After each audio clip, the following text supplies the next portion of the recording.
Okay, good morning, everybody. I am right here with Miss Kim Parker. She's our special guest.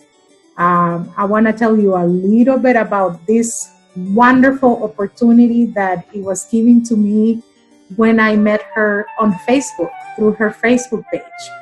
And I have been inspired by Kim for over 20 years since I was a painting student in college.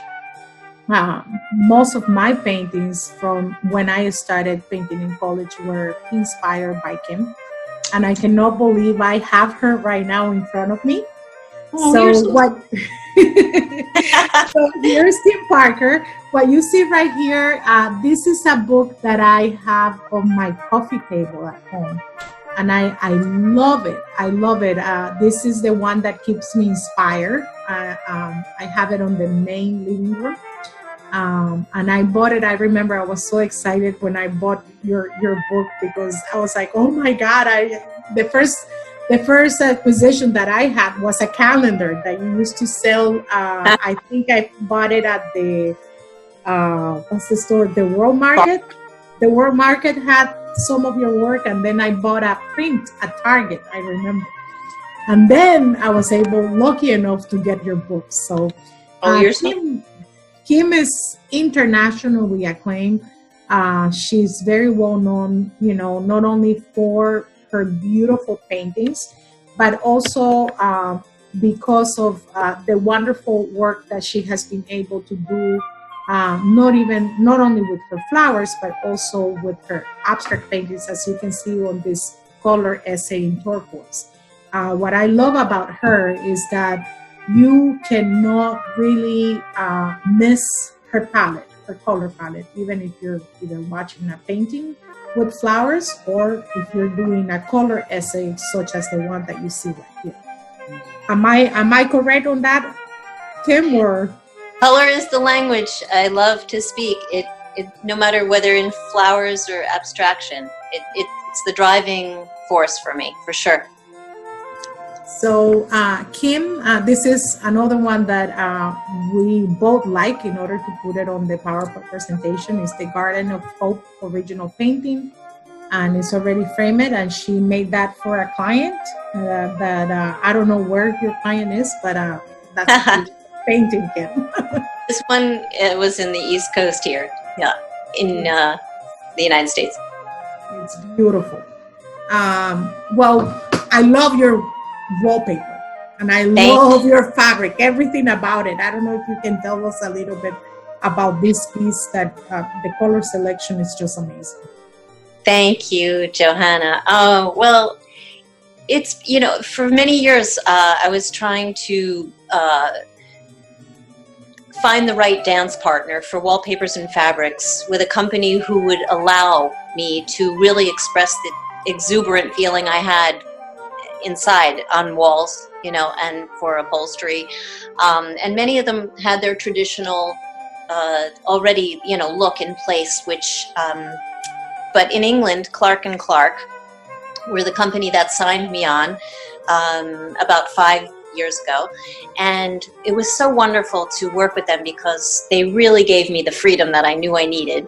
And this Rosina pattern was just the first of 12, I believe, floral designs that when the opportunity finally presented itself to me, I just remember sitting down at the dining room table with such excitement and bursting with joy. And just, this came from that, this Rosina pattern full of exuberance and sensuality, it's love. Pink is love, right? So. And thank you. Well, when I was growing up in Huntington, Long Island, my wallpaper in my childhood bedroom was very dainty and a little bit on the timid side. And I although I appreciated it, I really felt like one day I wanted to create, it was a fantasy for me. One day I wanted to create interior gardens where I could bring the garden outside inside. And I wanted that kind of spring and summer joy to exist on the inside. And I outside my window when I was a child, there was an apple blossom tree, a crab apple tree, full of these colors, pinks and whites. And I remember how much I loved looking into that tree. And I think ultimately the goal was many, many years later to create that same sort of feeling. And unabashedly, because not everybody can live with that much exuberance, but I can. So, I can. I love flowers, and I love your work. So, what medium did you use to create the patterns? Did you use acrylics, watercolors, oils? I would say 98% of the textile designs that have become dinnerware or wallpaper or fabric or rugs in my collections were all done on paper with gouache. A few of them, in particular my rugs, were done with hand-painted silk. So, which was another beautiful medium that I loved for many years because the saturation of color was what I would hope color would look like, after you steam a silk design and those oranges just pop and they're sparkling on a silk surface. It's amazing.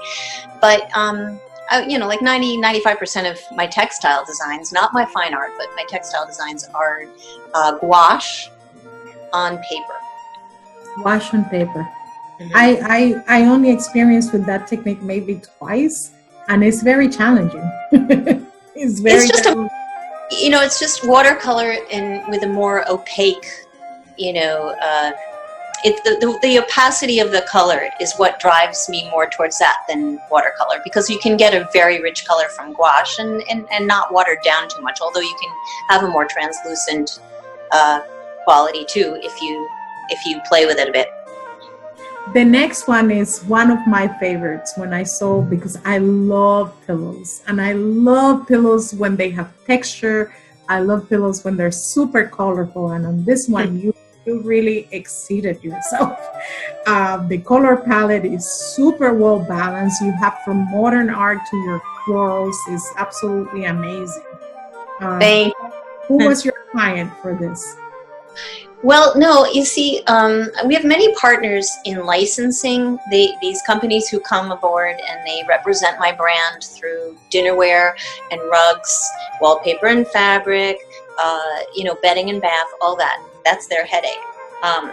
So I provide the designs, and then they're licensed by these companies who then manufacture them on these various surfaces, and then they're distributed. These pillows, however, I connected with a wonderful company in Kashmir, and they have these artisans who do this hand-embroidered, beautiful work, whether it's on very thin rugs, tapestries, or wool pillows, such as these. And so basically I connected with them personally. This wasn't through a big company. And on our website, kimparker.tv, we have, and many other platforms, we have sold these particular pillows through our own channel.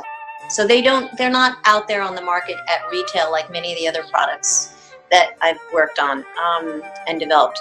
These were ones on a personal level. I just took a number of my own textile designs and sent them to this wonderful company in Kashmir, and the next thing I knew, they came back. And what's really fun about this too is, especially in India, because I feel like India is really my greatest dance partner in terms of, because the human element is, I don't design anything with a mouse.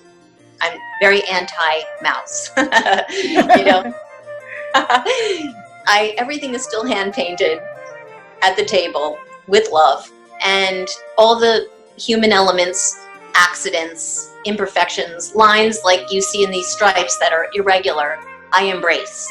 And the Indian culture, who love the same kind of bright and saturated color that I do, also understand the beauty and integrity that you find with things that are made by hand. So all of my rugs that were produced by the rug company for many years, for 10 years, and were produced in that way, handmade, hand woven. And these as well, these are all hand embroidered. They take like 4 or 5 months to create. A lot of work, and they're made with the finest New Zealand wool, and they last forever. And I love the way, you'll send a textile design to them, and then it comes back and it's a little different, than what you may have anticipated, but it's wonderful, that sort of translation. So this is not a print then? I mean, the one that I'm looking of the flowers, that's not a print? It is a print. Yeah, no, well, that one in particular, you chose the only one. The one that you were just pointing at was a painting called Begonias, which is on the market. Every wall art platform that I have sells it as an acrylic painting. So that one in particular was a painting that I felt might format beautifully for a pillow. All the others that you're looking at, I believe, were textile designs on paper with gouache. So, oh my God, but I love this one that I'm pointing out right now. You can tell that it has a rich texture. Yes, well, really nice. maybe you can't see it on the screen, but the wool is, it's amazing. It's such a fine stitch. It's a chain. I think it's the chain stitch. I'm not really sure. But anyway, each one is so well made. They're really works of art. I don't want to call my own works of art, but I'm just saying. Yeah, but they really are. I mean, this will make a living room by itself. I mean, on a plain couch, this is beautiful. Where do you sell these ones? Well, they sell on our shop page of our website, www.kimparker.tv.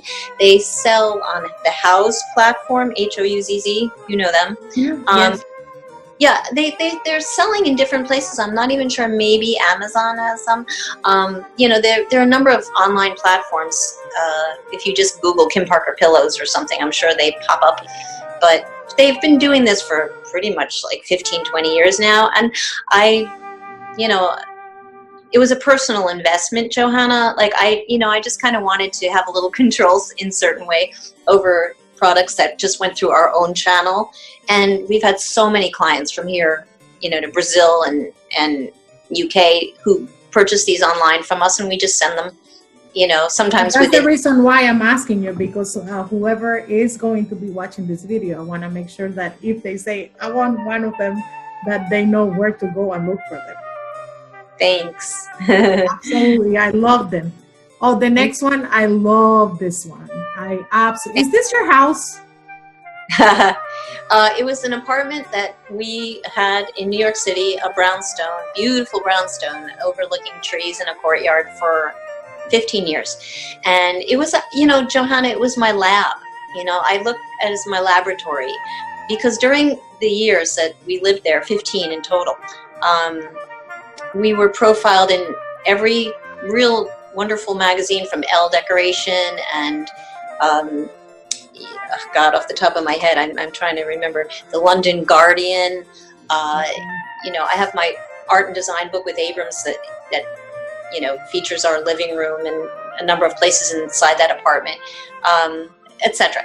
But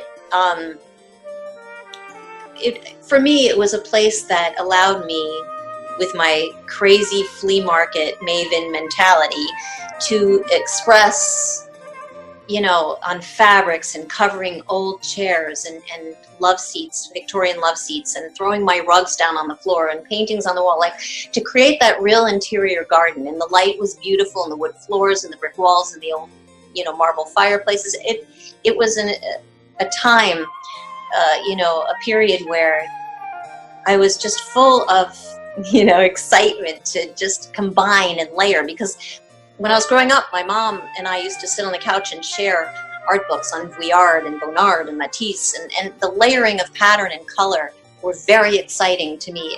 As early as I can remember, just loving the way things combined. So that became sort of my goal and design aesthetic in my industry. And so this picture is from my book, Kim Parker Home, Life and Design. And it's one of many that, features part of the interior of our brownstone. It's beautiful. Now, one of the things I love this next one, and I love because I love the painting that you have on the back, but then Thank you. the rug. I mean, I really love the design element. It's very well thought. Even though you have a furniture also that has some texture, but you made it, work together. I Thank love it. I love it. I mean, I absolutely love it. But I love the painting. I love the rug, how you made everything work. And I really, what I admire the most as an artist, I'm gonna tell you, I love the way that you use pink. How do you make it? How do you balance pink so well? Did you say pink? Pink, yes. Yeah. Pink is pretty much my favorite color. And I'm not talking like sweet, but I kind of love pink because it's the color of love. And I like the fact that it's not, I personally don't feel that it's saccharine. You have to be really careful. I see a lot of interiors where, pink can be used in a very saccharine way, and it can be a little, my living room now, where we are currently, has a very pale pink, almost sunset kind of quality to it, with punctuated by, juicy oranges and a little bit of apple greens here and there. So what you're looking at now is our old living room. And now, I kind of moved into a softer palette, but punctuated by still very bright colors and paintings and pillow accents. But here, this rug is called Manhattan, and the rug company produced it for 10 years. And the piece behind it was some kind of antique, that Turkish unit that we picked up in some antique shop a million years ago.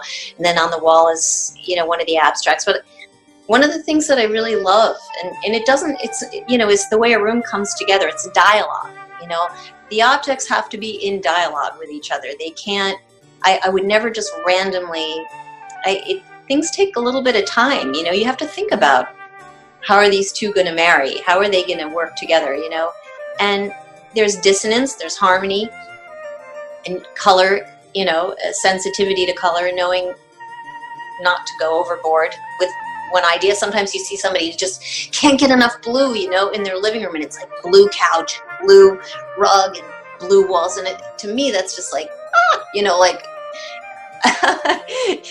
Looks beautiful. I think, blue for me has always been a great accent color. It's like the thing that's, the unexpected moment. And I felt like that chair that I picked up at some flea market in Hell's Kitchen, and I gave it to my upholsterer in the East Village, Charles Young, who's amazing, best kept secret in New York, with a couple of scraps of velvet that I had found in some shop. And, it just... I love it. I love that color. Absolutely. I use that color a lot on the backgrounds of some of my paintings. But as an accent color like that by itself, I love it. It's beautiful. Thank you. Now this rug is one of my favorite. Thank you. I love this rug right here. It's so full of life. This rug is called Bolero, after Ravel's Bolero. My life as a musician. Was produced by the rug company, and they, famously ran ads in every single magazine, from Architectural Digest and World of Interiors and Vogue and everything. And so one of the wonderful things about working with them at the time was that they would take the rugs in my collection and, find these amazing room sets that would work beautifully with them and enhance them. And I love this one. I think, it's a lot of fun, and it does bring a more modern aesthetic into it makes the room, to be honest. It makes the room. I absolutely love this rug. Now this, I think it's very courageous what you just did here on your china. I could have never imagined how so much print and so many flowers and so much garden could integrate so well together. Well, Johanna, you know so much about art, and you yourself are such an amazing painter. I love what I've seen that you've shared with me of your own work. So, I'm sure you know something about the arts and crafts movement in England and the Wiener Werkstatt. All these periods in art really embraced as my wallpaper and fabric do, which is my sort of signature style, a density of pattern. I can't get away from it, no matter what I try. Like when I try to open up my designs a little bit, I can't do it.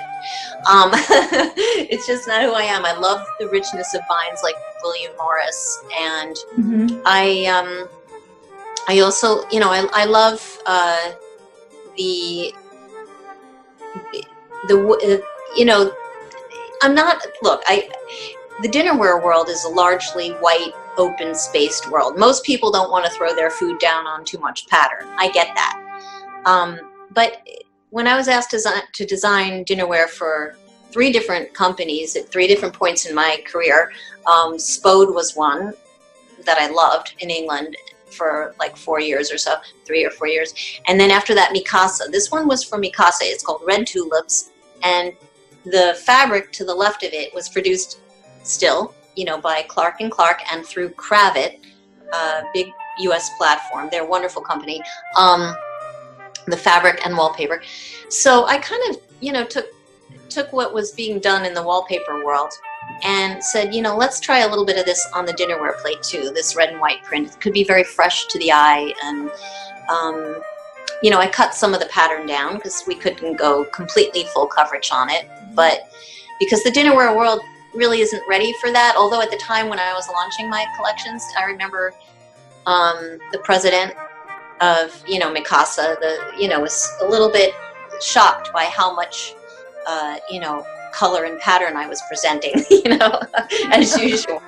But it worked.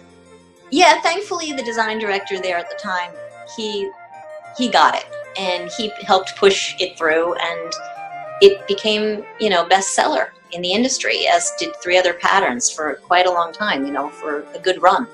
So these are on porcelain, and they were at Macy's, and they still may be online, Bed Bath Beyond. I don't really know where they are. They pop up all over, but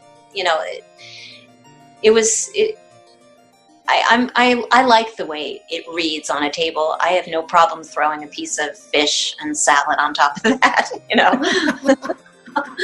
I wouldn't have a problem either.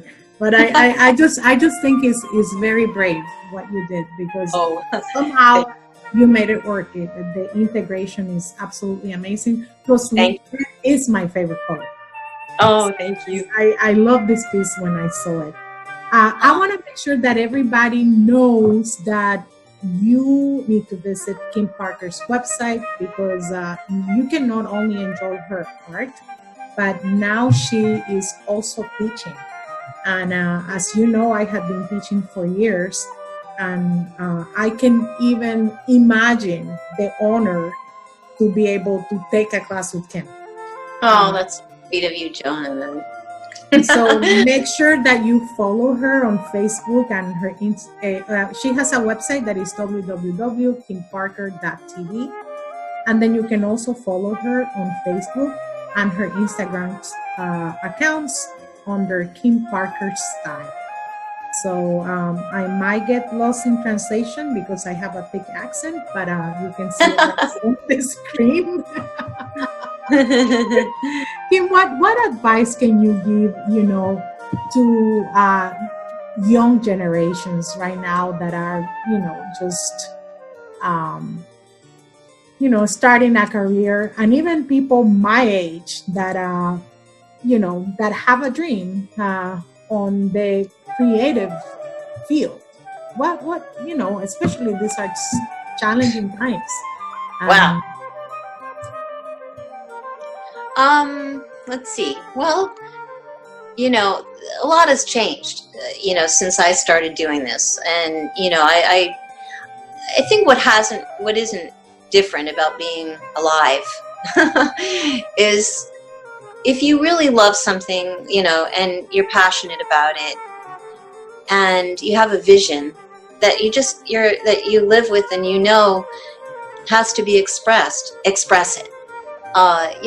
And believe in it, believe in what you're doing, because I kind of have this spiritual belief that, the universe is listening. Nothing is handed to you ever. you know, you're going to have to use your will to push yourself in the directions that make sense to you and that are, you know, that feel right. You have to trust that and listen to that. I mean, when I started out, which the book that you featured before, you know, the text in that book is memoir. And I can tell you that when Harry and Abrams published the book, the first editor really understood that I wanted to talk about my story, my journey, because I wanted to share it with other artists. I wanted people to know, you know, you don't need to be academically trained. You don't, you know, there's a way in this world, you know, to move yourself in the direction of your dreams. And she even put it that way to me. She said, Kim, you're going to give women and other artists, you know, the opportunity to follow their dreams by telling your story, and they'll be inspired by that. And I loved her for that. And you have, because you have inspired me. I tell you that. Now you're inspiring my niece. You have inspired even my son, that it's colorblind. He doesn't see colors. He has to wear special glasses to be able to see color. And he's like, Mom, she's amazing. You know, he has enough to look at in your house. You're very kind. You're very kind. But you know that on these challenging times, I mean, how have you found yourself through the several different stages in your life having to recreate yourself, taking you away from your creative field? Or I've seen, you know, Johanna, I've seen so many changes because, you know, at every juncture that, you know, when I started this, I had a degree in music, okay? I left it in 1990. That was when I decided to pursue something at the very bottom rung. I was in the fashion industry. I was in design studios, painting things for garments, you know, patterns, floral patterns, equestrian prints. All these things were totally not in my vocabulary as a textile designer. I was fired pretty much from every single job I had in those early days because I was getting my training on the job. And every time I was fired, I was kind of glad because it gave me freedom again to go back to the kitchen table, to paint the paintings I wanted to paint really, you know, and not be 9 to 5 under fluorescent lights, shaking in my boots because some, you know, director of a studio would look over my work when I was repainting an Hermes print, you know, and say, oh, is this the best you can do, you know? And yet I was hired, but here's the deal, and this is what I reflect on. Because the way I got into these companies wasn't because I was an FIT or Parsons grad. I got in because I created my own portfolio of work. I hand painted all these tiny little designs like this big, and I glued them into a book with a big white background, and I took them around, you know, to places to get my first jobs. And people would say, oh, your color sense is beautiful. But then I get in the door and they would completely dismiss that. You know, it was not important to them. It was just like, here, this is what we want you to do. And we're not interested in what kind of color sense you have, you know. So those years were tough. Then after I did a few years in the fashion industry working for children's companies and swimwear companies and fabric companies, and I got a lot of experience. The final job that I had was working for a fabric converter in New York City, where I was in a studio of like 12 people. Everyone there was with a degree in design, not me. My boss was a very lovely woman. She said, "You're an artist. Nobody should be asking you to do this stuff. I want you to come up with your own designs, and I want you, we're going to produce them on fabric, and I want to see how they turn out." Well, long story short, that opened the door for me because finally I was given this opportunity to just do what I wanted to do, you know, and she produced it on fabrics for what then was more like the teenage market and the anthropology market. And it just started to blow out. And then anthropology market. Yeah. I mean, and no, seriously. And then when I left that 9-to-5 world in the fashion industry, I said to my husband, and he was so largely responsible for encouraging me, because he said, look, you know what? You could sell your own prints to all these people. You don't need to go 9-to-5 anymore. So then what I did was I started my own print design company. I left the 9-to-5 job world. And with 70-pound cases full of designs, thousands of them that I've hand-painted, I Willy Lomaned myself around the streets of New York's fashion district, in and out of buildings, handing my cards, opening my cases, until I literally 6 years later had hundreds of clients, from Calvin Klein on down to Baby Gap, to dress companies that are completely unknown. You name it. They were all clients. Great designers like Anna Sui and Jill Stewart and Carolina Herrera. A lot of companies were buying, yes, all these companies were buying my prints and using them in their lines. And I was a ghost designer. Nobody knew that I did them, but I didn't care because I was so happy, because I was just like freely painting every night, putting these hand-painted silk and paper designs into these cases, wheeling them by day through all these showrooms and selling them, in those days, $400 a pop. And, like you could have an $8,000 week just because, you made a few sales to a few companies. And it was a very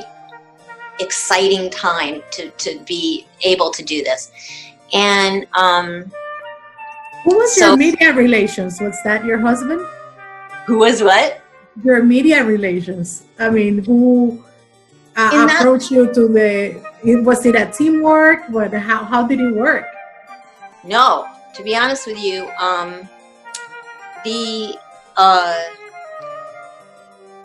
all of the work, 99.4% of it was me, because in those days there was no internet. I was on the phone. I was calling people, showrooms in New York, following up. Okay, hi, would you like to come in and see my spring collection? Hi, several times a week. There were a million calls to be made in the morning.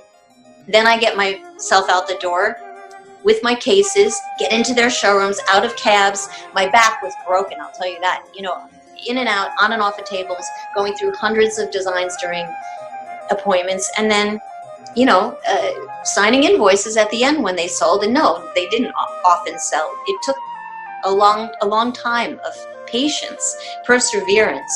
And also, don't forget, I was, New York City had its own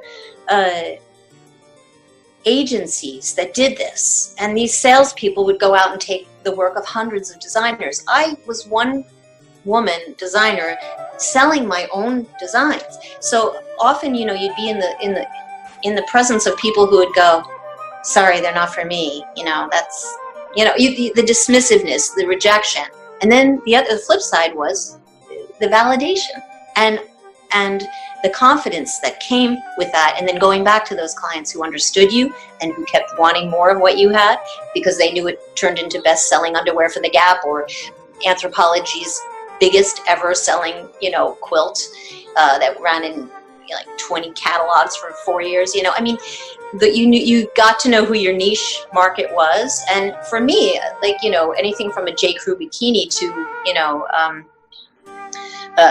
a Jill Stewart silk high-end beautiful skirt or dress that appeared in movies and on the covers of, magazines. I found, your niche. My niche, and I loved it. And so for that period of time, but then my husband sort of said, okay, everybody else has got your look in their line. So florals are in again. Florals are in. Florals are always in, Johanna. Yeah, I know, but right now, have you seen, there are so much more. Everywhere you go. And your color palette is just so amazing. I just really love the balance, the harmony. And then it doesn't matter if you look just at one corner of the painting or the other corner of the painting, it's very well thought. Thank you. Absolutely love it. So I think that you already made my dream come true, which was one day to get to meet you. At least I virtual completely mutual. But I cannot wait to go to New York and visit you. When this challenging situation passes, we have to definitely find a way. Please continue doing what you do, which is taking pictures of flowers every day. That's one of the things that I love to see every day on my Facebook is the pictures of the flowers that you take. Do you go and you walk around every day to take pictures? It's always been, I live near the Union Square Flower Market, so I've been living in New York 33 years, and I have to say that's like the heart of the city for me, because 4 days a week, these farmers, they come with these gorgeous flowers, and all year round, it's infused with this beauty and this color that excites me, never gets old.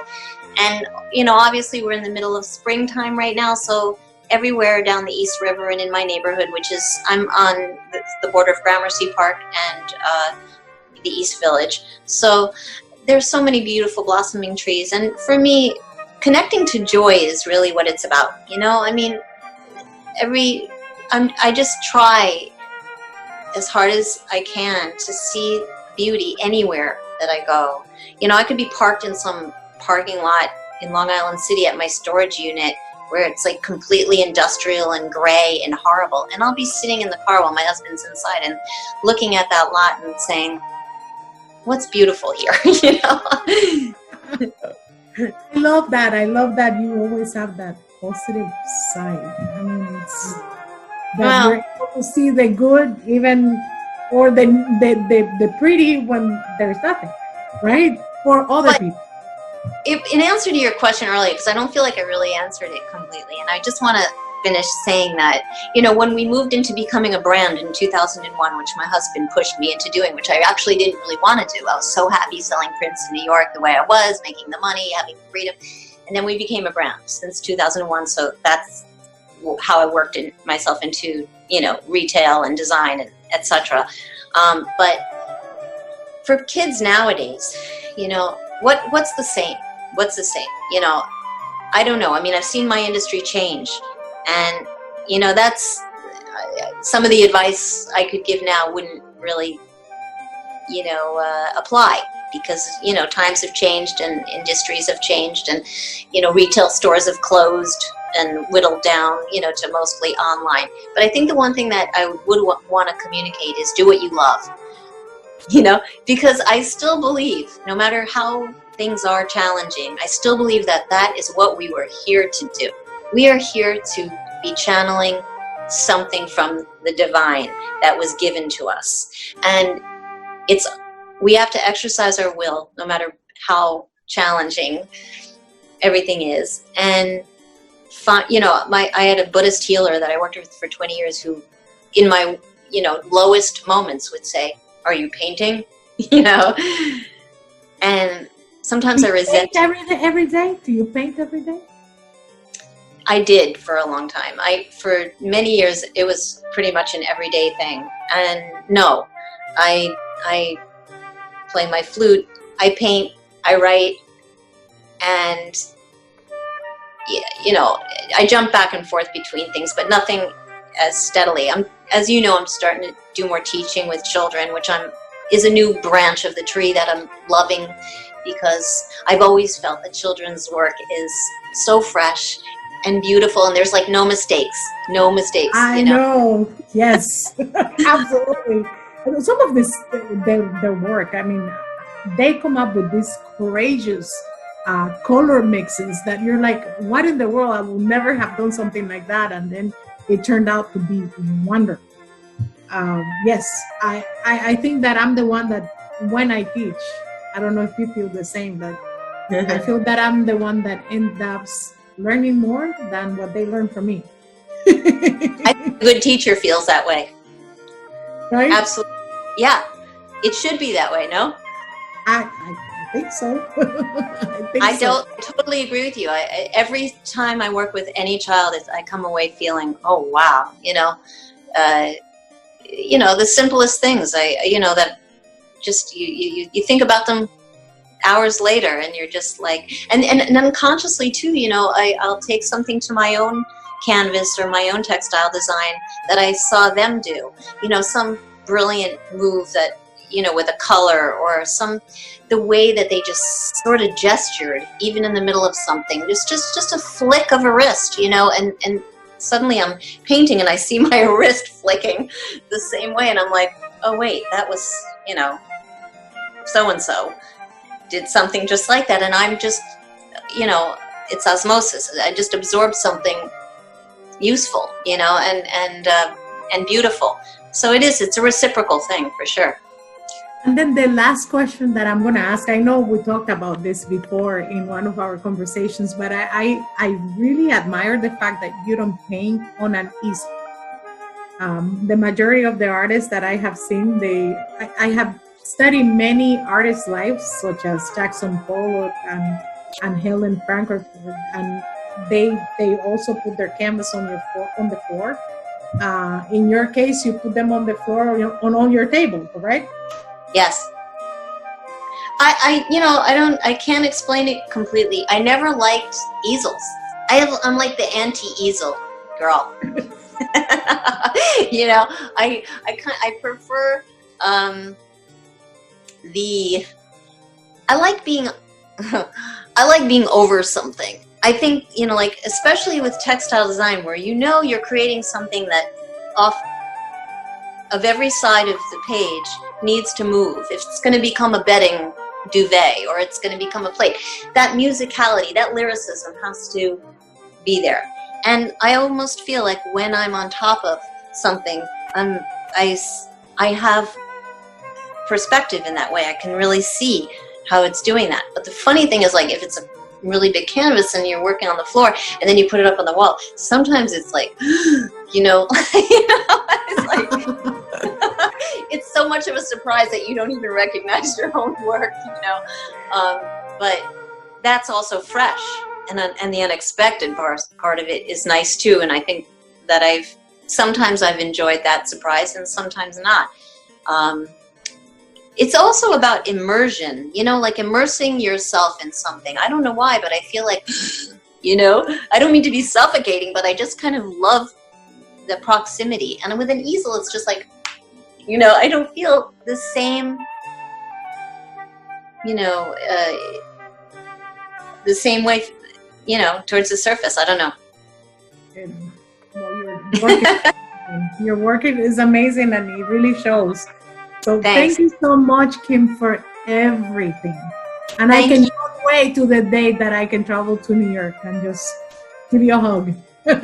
Hey, I can't wait for that too, because everything that we've been sharing prior to this, and I know after this, I feel we are kindred spirits and souls, and I look forward to being more in touch with you and knowing more about you and your brilliant journey and your beautiful work too, which the world must see.